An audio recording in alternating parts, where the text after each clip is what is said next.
மறுபடியும் பாட்டெல்லாம் பாட்டு கொத்திக்கலாம் வேப்பல கொத்திக்கலாம் சொல்லோட ஆகாசி அப்புறம் கொத்திக்கலாம் மெல்ட் ஆகுது.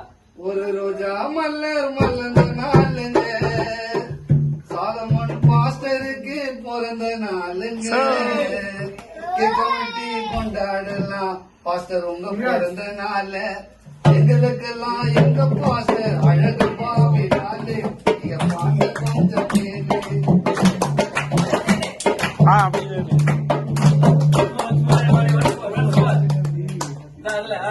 சூப்பர் அருமை. ஸ்ரீபாட் டிஜே அவரே ஸ்ரீபாட் ஒரு ரோஜா மலர் மலர்ந்த நாளுங்க